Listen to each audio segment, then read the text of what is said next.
What is up, MMA fans? This is Tudo Leonte for Sherdog.com, and today I have the pleasure to talk with UFC middleweight fighter, Mr. Cody Brundage. Hello, sir. How are you today?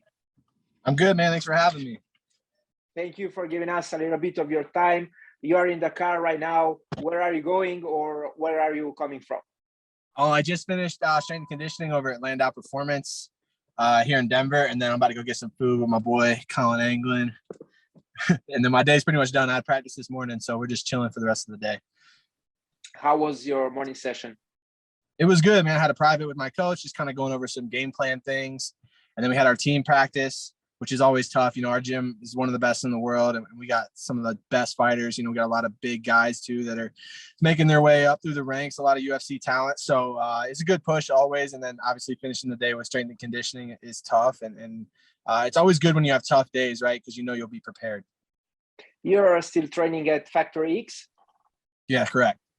Yeah, I heard a lot of great things about your team. Who were some of your sparring partners in preparation for this one? So I've been working a lot with Dustin Jacoby. You know, he fights the week after me. We've been in camp together this whole time, and you know, he's one of my good buddies. He's coming out to corner me. I'm cornering him the week after. So we just have a really good relationship. We've been working together a lot. Josh Fremd and I have been working together quite a bit. And then also Austin Jones, you know, he's a vet on the scene, got over 20 pro fights. He's been a good look for me, you know, kind of mimicking my opponent. So we also have another guy, Rob Wilkinson. You know, the list goes on and on. We have so many high level guys that it's always a good push. And you know, everyone's there all the time. No one's really doing camps. So you can count on everyone to really be there. You told me you train with Dustin Jacoby, right? Dustin Jacoby, right? Yeah. Yeah, say hello to him on my behalf. He's a really nice guy, and it's always a great pleasure talking with him. And you told me that he's going to be in your corner, but who else is going to be cornering you on your fight at UFC on ESPN 39? Yeah, Coach Mark Montoya, he's coming out there with me, and then Colin Anglin, he's right here. He's coming with me. You know, he's been in my corner for all my pro fights. So, yeah, same squad as normal. I like that. You know, I like having people that I know will go to war with me, and those guys I know for sure will. So I'm excited to have them out there. This is your third UFC fight. How do you cope with fight week?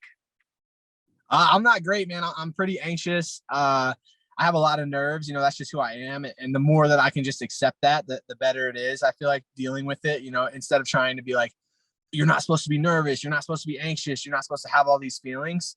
I think it's okay to have those feelings. I think it's normal, and it's just how you deal with them, right? And if you expect them to come and you can kind of process them and realize like, this is just how I always feel. It's okay. It's not going to affect my performance. You'll do all right. And I'm still working on that. You know, I don't have a ton of fights. I've like you said, it's my third fight in the UFC, but it'll be my 10th pro fight, which isn't a ton. So it's a learning process, and you're learning on the job, but I'm getting better every fight. So I'm excited to kind of also work my mental game, you know, leading up to it. Do you think that you're bringing those emotions with you when you're stepping inside the cage? No, I think I do a good job of, you know, I might have those emotions all the way up until the minute that I step inside the cage. But when that door locks, you know, my brain kind of shuts off and it just goes into what we've been training, all the instincts that we have from all the work we've put in, you know, and I have extreme confidence that I'm outworking everybody. You know, I know that I'm really busting it. I've done a lot of things this camp and every camp that I feel like put me a step ahead physically over my opponents, and I have confidence in that. So when I get in the cage, I don't have those feelings. You know, it's too late to think at that point. But all the way up to it, yeah, I might have them. I might have them all the way up until the walkout. You know, it's not like, oh, I don't have them now that we're here. It's like sometimes they get more intense when you're backstage. You're like, okay, I'm about to do this. But when that door closes, kind of shut everything off and just go into fight mode. I'm asking, since you're coming off a fantastic victory over Dalcha Lungiambula. The fight itself lasted a little more than 3 minutes, but it was pure craziness. Everything happened in those 3 minutes. How did you come up with that fantastic guillotine finish? Well, I knew that going in the fight that the first 4 minutes, you know, if you went and looked at some of my interviews before, I said the first 4 minutes are going to be nuts. He's extremely explosive. He's really powerful. And he's a really good athlete, you know, and I knew that. But I also knew that his biggest weakness was his cardio. So that being said, I knew he'd come out and try to put me away early, because the longer the fight went on, the worse it was going to be for him. And you know, he pushed me really hard. You know, he was hitting, landing a lot of shots, but I knew he couldn't sustain that pace for 15 minutes. And I was never really rocked. You know, I think on that first shot, I was rocked pretty bad. And then I kind of got my wits about me. I blocked most of the stuff he was throwing. I was moving my head. And so, you know, I felt like he was going to fade, whether I got the finish there or later in the fight. I knew that he had kind of blown his load, so to speak, you know, early in that first 4 minutes. So when he took that bad shot, I knew it wouldn't take much to get him out of there. You know, it was super deep. It would have got anyone out of there, but it didn't necessarily have to be, because he had given his best shot to try to take me out, and it hadn't worked for him, and it was only going to get harder for him from there. But you were pretty confident that you would finish your opponent on that occasion, right? Yeah, for sure. I was calling. I didn't think I'd finish him in the first. I thought it'd be second or third. Kind of similar. How do I think this fight will go? You know, I think it's a really similar matchup. Both guys are super explosive, athletic. They don't have the best gas tanks. And I have a really good gas tank. I have really good wrestling. My style of fight is hard pace, pressure, and it's a grind, you know? So if you're not prepared for that, I feel like it sets you up to get finished late second, early third every time. Your UFC debut didn't go according to plans. You lost a unanimous decision to Nick Maximov. Did you think that you had to prove yourself, you know, to the UFC audience when you fought for the second time? I feel like I got to prove myself to the UFC and the audience every single time I fight. You know, I don't feel any different this time than I did my debut than I do in the fight before. You know, I feel like every time, no matter what, you're always going to have doubters and critics and people that want to see you fail, just as much as you're going to have people that want to see you succeed. But I feel like I got to prove myself every time. You know, you're only as good as your last fight, and this is the prove it business. So that's the name of the game, right? Like, you could win 3 fights in a row, you go get knocked out, and no one cares anymore. So yeah, I'm always trying to prove it, always. The card on which you're fighting is headlined by the clash between Rafael dos Anjos and Rafael Fiziev. I would like to hear your pick for this one. I like RDA, dos Anjos. I think he has a really high pace, high pressure, really good grappling. And Fiziev is really good, but if he's shown any weaknesses, it's that he doesn't necessarily have the best cardio. This is a 5-round fight. RDA's been there before. He's had a lot of 5-round fights. And I think he presents a style of fight that Fiziev isn't really prepared. The up-down of MMA is what makes people tired, and I think RDA is going to put him there.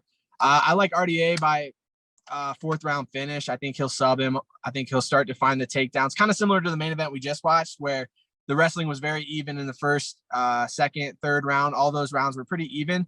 But eventually, you know, the fatigue starts to wear on you, and you give up the takedowns. I like RDA by 4th round submission. And what about your upcoming fight?